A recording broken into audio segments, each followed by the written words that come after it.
Hello and welcome to this revision session for paper 3 for AQA A-level physics. So in today's revision session we're going to look at how we can answer examination questions on A-level physics paper 3. So if we've been successful and we've learnt in today's lesson, we should be able to answer A-level physics examination style questions, assess our understanding on A-level physics and understand what topics we need to improve upon for AQA A-level physics. So how should you prepare for this revision session? When completing your work in this revision session, divide your piece of paper into two sections. Make the section on the left hand side larger than the right hand side, and in this left hand side section write down your work and out and answers to the question in the revision session. And when you're doing this, make sure you write out your answers in full sentences and show your full working out. Whilst in the right hand side in this section, write down any pieces of information which you find useful or any hints and tips on answering questions from this revision session. And at the end of the revision session, write up these notes into a revision sheet for you to use independently. Now, how should you be revising AQA A-level physics? So the first thing you should be doing is learning the key facts. So use revision guides, class workbooks, student prep notes, the textbooks to learn the key ideas of the course. And you may wish to make mind maps or write out notes yourself. The second step is to test yourself and to retrieve your understanding. So use Caboodle, Seneca, a student knowledge checker to quickly test your own knowledge, and you may wish to do this from cue cards. Then the third step is to practice examination style questions. So use exam prep books, homework books, supervised study books, additional workbooks to answer exam questions and mark your own work, and you may wish to download your own exam past papers to do this. So the three steps of learn the key facts, testing yourself and practicing examination questions are how you should prepare for your AQA A-level physics examinations. So let's now have a look at some practical skills questions. So figure 9 shows a micrometer screw gauge used to measure the diameter of a pencil. State the reading on the micrometer with a unit, and then the micrometer has a zero error. Describe how to determine an accurate measurement for the diameter of the pencil using this micrometer. So pause the video now, then unpause the video when you want to go through your answer. Right, so in this particular question you've got to be able to use the scale on a screw gauge micrometer. Now what the important thing to note is that when you are looking at the main scale, which is the bit in the middle, okay, you notice that you can work out what your value is going to be to one decimal place of a millimeter. So you'll notice that when you look at the number of divisions, you've got 9. You pretty much, if you look at it, you're up to 9.5, because you'll notice that there are 2 divisions for every 1 millimeter on this particular scale reading, because if you notice between 0 and 5 there are 10 readings indicating that each one is worth 0.5 millimeters. So when you count them all through, it's 9.5 millimeters. Then what you do is you can work out what the additional decimal value is on this in millimeters by reading the micrometer scale. So you'll notice that the main scale is in alignment with 15 on the micrometer scale. So this indicates that this is an additional 0.15 millimeters. So we've got 9.5 from the main scale and 0.15 from the micrometer scale. This gives us a final value of 9.65 millimeters. Now the next question is asking you to consider about zero errors. So you've got to understand how, firstly, you can remove a zero error from a measurement, and also how you should use a micrometer correctly. So it's important to note that you should always close the jaws on a micrometer using a ratchet without the pencil there to find out what the zero error is. So you're trying to close the micrometer fully and seeing what the value should be, because it should be reading 0, and the value it's different by 0 from is going to be your zero error. Then what you would do is you'd subtract your zero error from each reading, or you could say you take multiple readings and then find the mean value. Now the next question says, a student does an experiment to determine the Young modulus of a metal. Figure 6 shows a wire made from the metal clamped to points A and B so that the wire is horizontal. The horizontal distance between A and B is 3 meters. C is the midpoint on the wire between A and B, so a mass of weight W is suspended at C to extend the wire. Figure 7 shows C moves vertically downwards by a distance Y. So when W is 1 Newton, Y is 6.34 centimeters. Show that the wire extends by approximately 3 millimeters, and then calculate the tension in the wire when W is equal to 1 Newton. So pause the video now, then unpause the video when you want to go through your answer. Right, in this particular question, you've got to always look at the data that you're given and see how you can analyse the data. So you can see from figure 7 that when you have a weight acting on your wire here, you formed a right angle triangle. So what you can therefore do is deduce your extension by using your right angle triangle. So what you can say is that AC, the distance between A and C squared, is equal to 1.5 meters squared. Why is that? Well, the distance from A to the midpoint, which is going to be the upper part of your right angle triangle, is half the full length of the wire, because it tells you that the mass is placed halfway between A and B. So it's gone from 3 meters as a full length, so half the length is 1.5 meters, and then plus what your value is, which is y, which is 6.34 times 10 to the minus 2. Remember, because we're working in meters, not centimeters, all squared. At that point, you can work out your new value of AC, which you work out to be 1.50134. So therefore, what's our extension? It's the change in our length. So we've got our new length. We know the original length to be 1.5 meters, because you know AC, when there's no mass on there, is 1.5 meters, half of the wire.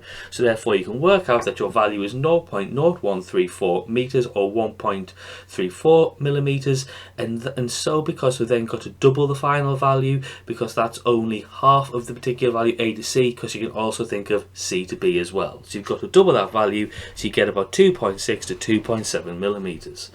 Now again, in this next value, you've got to just draw out your values. So you'll see here that you've got tension acting on both sides of the wire and weight acting downwards. So when you draw out your triangle, you can see what's going on in terms of your triangle, in terms of T and W, and at that point you can use a bit of trigonometry, SOHCAHTOA, so you could do sine is equal to opposite over hypotenuse to work out the value by looking at the length that and the measurements you take in the previous question to then work out what the values will be.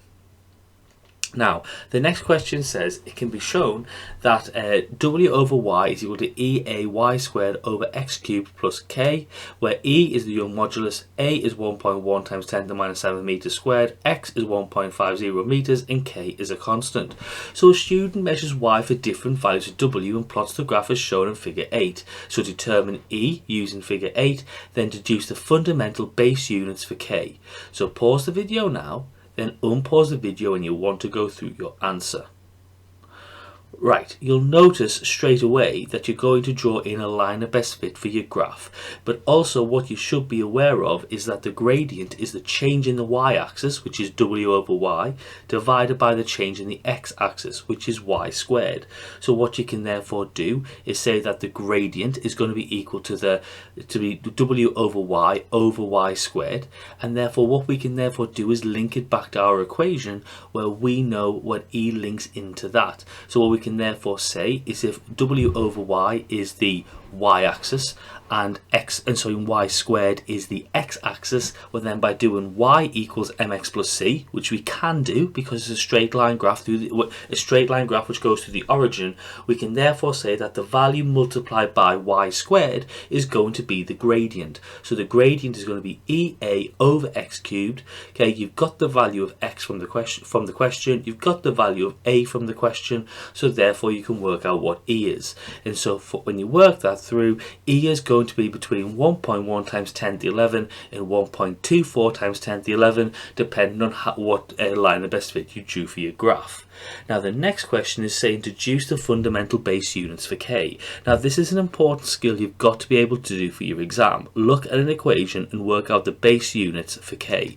So what you'll notice is that it says here you've got the Young modulus of the metal as so. You know that X is going to be meters cubed, you know that A is going to be meters squared, and you know what the values of W and Y are going to be because W is in newtons and Y is going to be in meters, shown by the units on the side of the graph. So what you therefore do is work it throughout for K, and you can work it through like that. But also as well, what you could, another way of doing it is saying that K is going to be the spring constant, which you know from your previous work, and therefore what you can say is, well, K, the spring constant, is the force per unit length, so therefore it's newtons per meter, but then you've got to convert that into fundamental base units.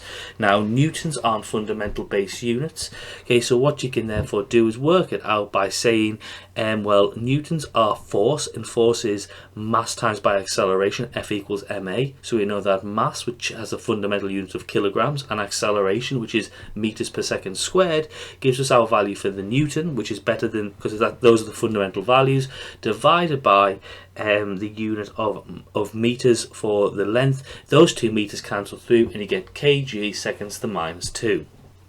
The next question says, this question is about an experiment to obtain a current voltage data for a resistor R. Figure 3 shows a plot of the current voltage data for R. So draw the line of best fit on figure 3. Identify the point with the greatest value of current and voltage in which R obeys Ohm's law. Draw a circle around this point, and then where R obeys Ohm's law, it has a resistance of 22.2 ohms. Determine the percentage increase in the resistance of R from its 2.22 ohms value to its value when the current is 550 times 10 to the minus 3. So pause the video now, then unpause the video when you want to go through your answer.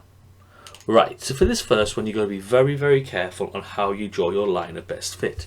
So you should see that the line of best fit should be straight up until about 0.8, and at that point you're going to see that it's going to curve slightly. So you can see there what our graph is going to be. So you've got to be very, very careful when you draw in your line of best fit is shown. Now it's asking for that data point with the greatest value in current for which R obeys Ohm's law. So you've got to understand what Ohm's law is. Ohm's law is when the current and the potential difference of the voltage are directly proportional. So it should be the last point where you see a straight line for your line of best fit, because that shows us direct proportionality. So that's going to be around data point 9. Now the last one is to determine the percentage increase in the resistance of R from 22.2 ohms to a value when the current is 550 times 10 to the minus 3 amps. So this is all about data analysis and using data from the graph. So what you're going to have to do is read off what the value of voltage is going to be when the current is 550 times 10 to the minus 3. So you read along and then read down. Then to work out the percentage increase, you'll find the difference between the two values, where one is 22.2 and the other is a value that you measure. You then divide it by the original value, which in this case is 22.2. You then times it all by 100 and you get your percentage increase. It's very important you can determine percentage increase and decrease from values given. The next question says, one of the circuits A to D in figure 4 was used to obtain the current voltage data in figure 3.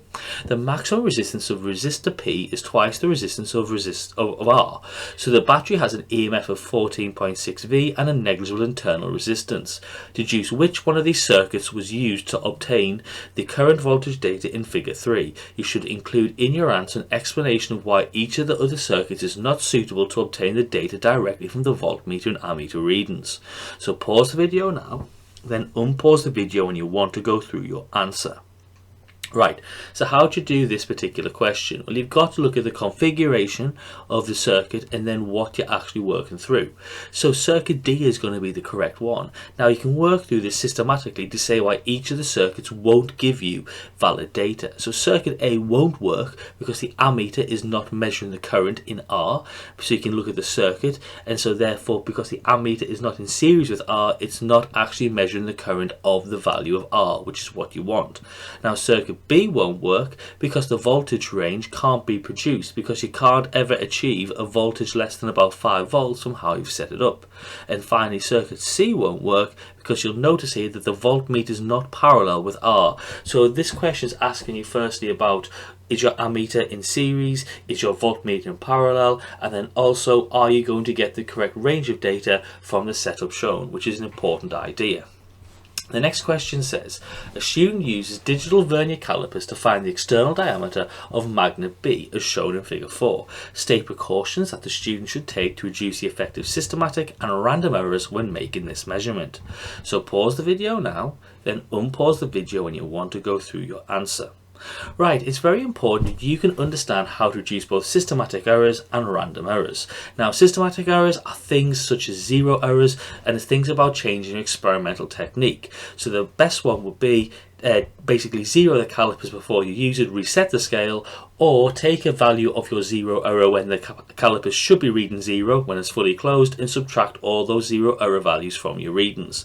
Now there's only one thing you can do to reduce the impact of random errors, and that is repeats. So you take measurements for several different diameters, or take it for several different times for different times of diameters to check for anomalies and calculate means. Now the next question says, figure 5 shows the reading on the calipers as the internal diameter of D is measured. So draw the sectional view of a magnet on figure 5 to indicate how the internal diameter is measured. So pause the video now, then unpause the video when you want to go through your answer.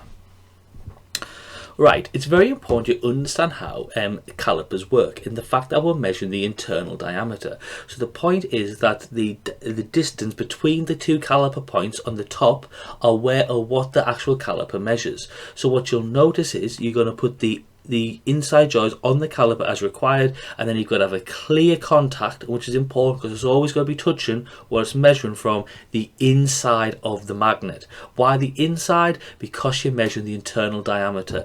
So you'll notice that the difference between the two values is going to be the internal diameter, because both of the jaws are in contact with the internal sides of the magnet.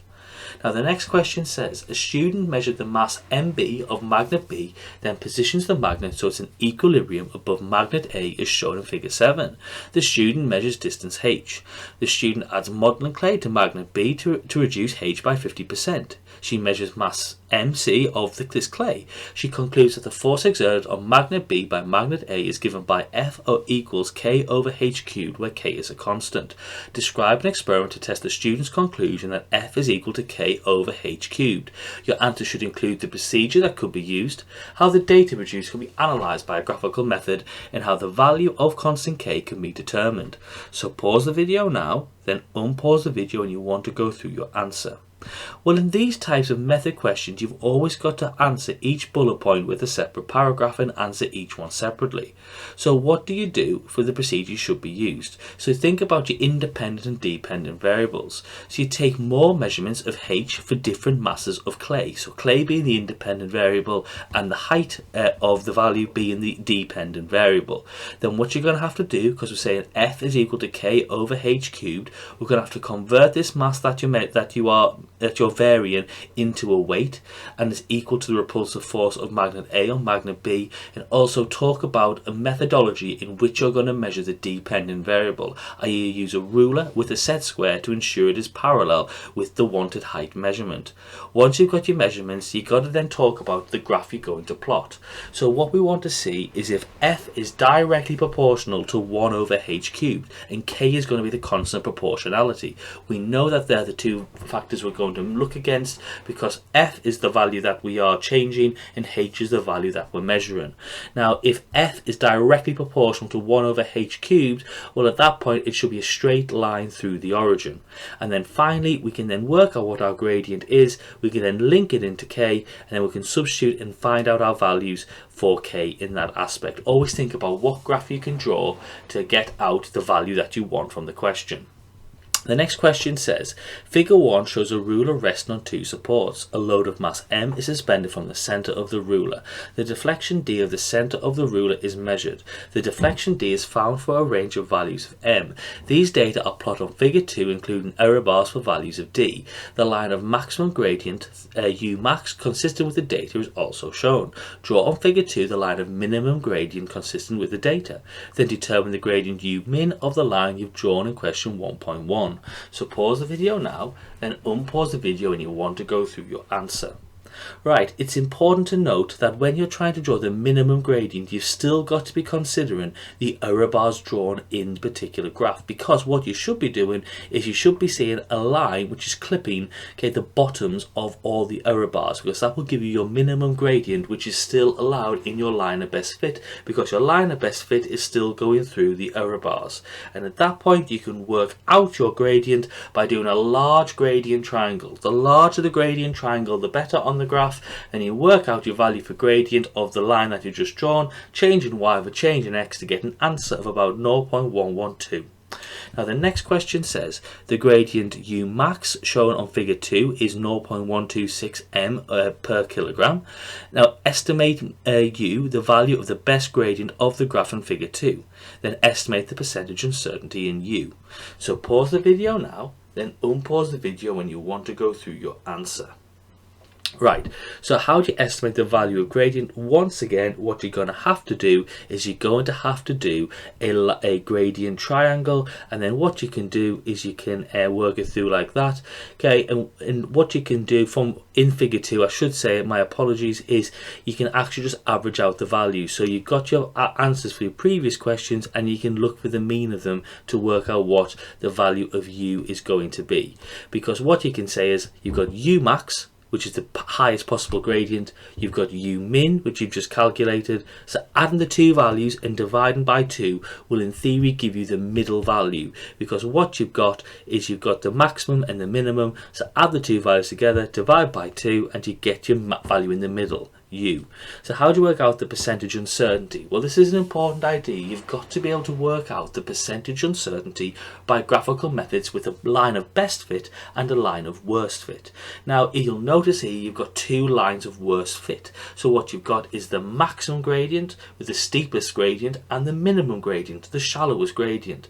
So what we can say is in this example, uncertainty is going to be the absolute uncertainty, okay, you can work out your absolute uncertainty, by saying it's the difference between the maximum and the minimum, and then dividing it by the mean gradient that you're working it through. So you find the range of the values, okay, and then you would find your range like so, and then what you can do is you can divide it by 2, because remember uncertainty is going to be range over 2 when you've got repeated values. That gives you your absolute uncertainty. Then you divide it by your mean value, which is 0.119, times it by 100 to get out your percentage uncertainty. The next question says, figure 3 shows an unknown mass m hanging from a bar. The bar has negligible mass. The bar is freely pivoted at one end and is supported by a vertical spring fixed to point P. The support is adjusted so the bar is horizontal. The spring obeys Hooke's law and has a stiffness of 25 newtons per meter. Distances D and D are shown in figure 3. Show that m is equal to 25 big D delta L over dg, where delta L is the extension of the spring. So pause the video now, then unpause the video when you want to go through your answer. Right, in these types of questions, it's always really important to look at the situation and write out what physics that you know. So you can see straight away, what is the tension going to be equal? Well, the tension is going to be equal to the spring constant K times by delta L. Now you know in this case, the spring constant was given to you in the question is 25. But we also know that we can say that mgd, which is going to be the mass times by gravity times by the distance, which is the moment there, because it's force times by distance, is equal to the other moment, which is going to be the tension times by big D, because as we know, it tells us that the bar is freely pivoted and is suspended horizontally, so it tells us that the moments must be balanced. So we can say that mgd, the moment from the mass, is equal to td, the moment from the spring, and we know that t is equal to 25 delta L, so we can pop in that value for t into that previous equation, rearrange it, make big M the subject, and there is your answer. So always look to see what equations you can put into the different situations. Now the next question says, describe how you would use this apparatus to determine the value of big M by a graphical method. Include in your answer details of additional apparatus, the measurements made, the details of the procedure, and the graphical determination of big M. So pause the video now, then unpause the video when you want to go through your answer. Like we said previously, you've got to mention every single bullet point as a different paragraph to get your full marks. So you're going to talk about how you would use a meter ruler to measure big D, because you've got to think about what values is your independent variable, what are you changing. So you're using different values which you've got to state actual values of for small d, because that's your independent variable. You would then measure big D by using a meter ruler, and then you could also measure the the extension from that idea. You then adjust the support so that the bar is horizontal each time, or you make sure that the spring is vertical, and you're always checking that to get accurate results. Then you plot a graph of delta L against D and draw a straight line of best fit. You know you got to draw this because you can equate the two values on your equation in the terms of a y equals mx plus c equation. We can plot delta L as the y and D is the x, and that allows us to work out what m is, the gradient, and so we can say that the gradient is equal to mg over dk. We know this from our previous equation, so therefore we can rearrange this equation with the gradient in to work out our value of big M. The next question says, this question is about an experiment to measure the EMF and internal resistance of a cell. Figure 4 shows a length of resistance wire attached to a meter ruler. The length L of the wire is included in a circuit with the cell and an ammeter. L is varied by moving a crocodile clip P along the wire. Current I in the circuit is recorded for a range of values of L. Using values of L greater than 0.50 meters gives more accurate values for EMF than using values of L of less than 0.50 meters. Suggest two reasons why. So pause the video now, then unpause the video when you want to go through your answer.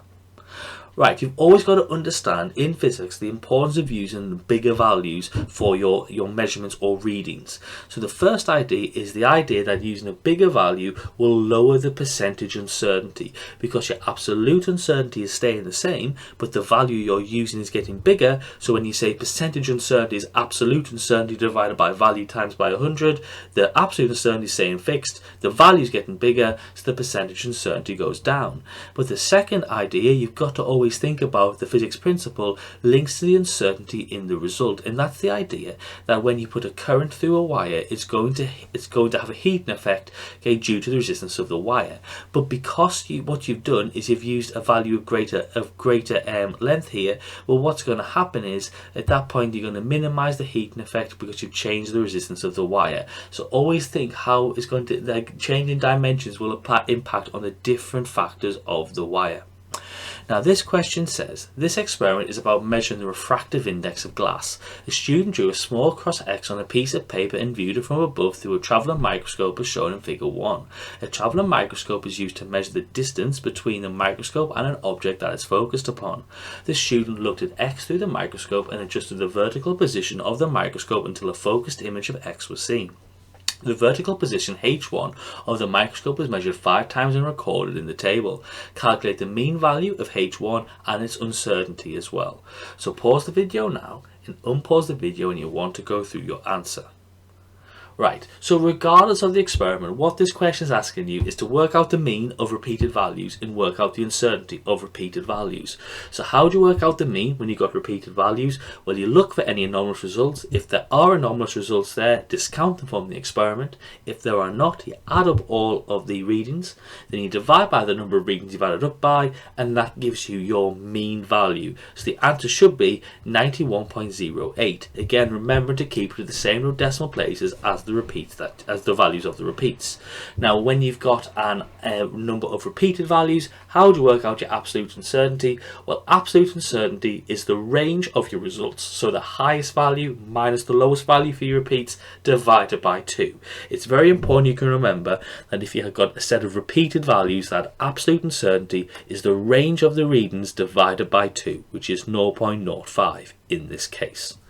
So I hope you've enjoyed this particular revision session. If you've been successful and you've learned in this revision session, you should be able to answer A-level physics examination style questions, assess your understanding on A-level physics, and understand what topics you need to improve upon for AQA A-level physics. So thank you very much for watching this particular revision session, and as always, have a lovely day.